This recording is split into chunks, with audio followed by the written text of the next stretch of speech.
Bonne année 2025 et bonne santé à tous. Et j'ai voulu faire un tutoriel supplémentaire sur Patrick Bruel pour expliquer comment fonctionne le mouvement de ma caméra, que ce soit une caméra PC ou une caméra professionnelle de cinéma. Le tutoriel que vous allez voir, personne au monde ne peut vous montrer ça. Puisque vous le savez, je suis le créateur de masques 3D faciaux. Ces masques sont suivis par un mouvement de caméra très précis. Mais maintenant, je vais vous donner quelques détails, sinon vous n'allez pas comprendre. Vous voyez ici, vous avez le masque de Patrick Bruel, qui est donc le masque qui est complètement terminé. Vous voyez, ce n'est pas de la photographie, c'est vraiment un réel masque 3D. D'ailleurs, il n'a pas de cheveux. Mais pour la caméra, en fait, la caméra n'utilise pas le masque que vous voyez. Non, c'est juste une référence. C'est une référence, mais le masque n'est pas... Il est utilisé, bien sûr, mais il n'est pas utilisé dans le mouvement de la caméra. Vous allez comprendre, je vais m'expliquer. Il y a donc le masque de Patrick Bruel. Il y a entre le masque et mon visage un filament. Il y a donc 3 masques. Masque de Patrick Bruel, filament de zone verte à point, à pointage, et c'est ça que la caméra regarde, c'est des mathématiques et des chiffres, parce que l'ordinateur ne sait pas lire ni les couleurs, ni les formes.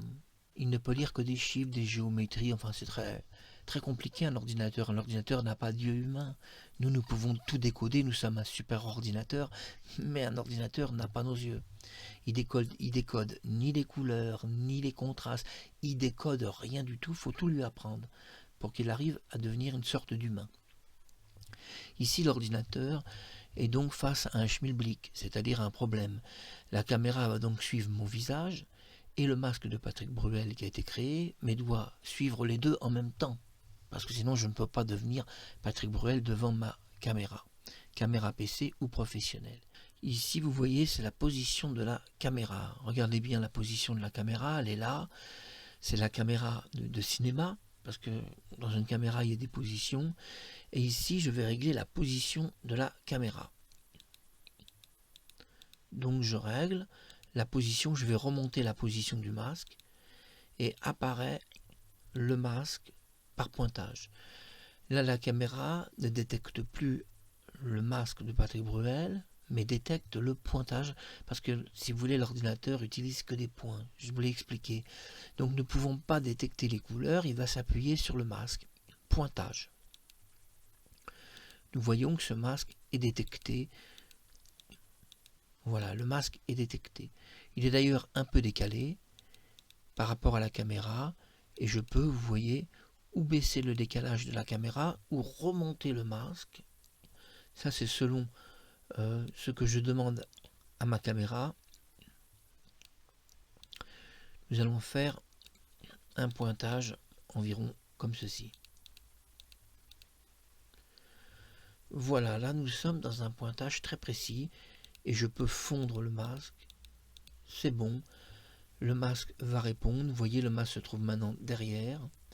Donc la caméra va passer à travers 2 masques, mon visage et le masque de Patrick Bruel, pour atteindre ce qu'il y a derrière, c'est-à-dire le pointage. Le pointage se trouve derrière pour qu'il y ait une aimantation entre le pointage et les 2 caméras, la caméra du masque de Patrick Bruel et ma caméra qui capte mon visage.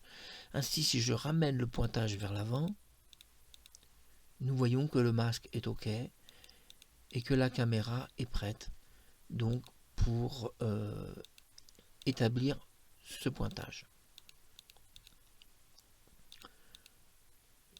Voilà, je peux même l'affiner un peu, regardez. Voilà, j'affine un peu le pointage.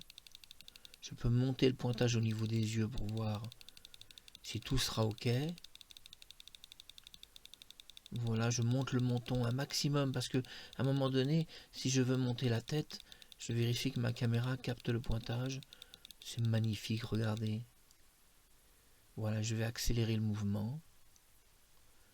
J'accélère le mouvement. Je fais un cercle complet. Voilà, j'effectue un cercle complet.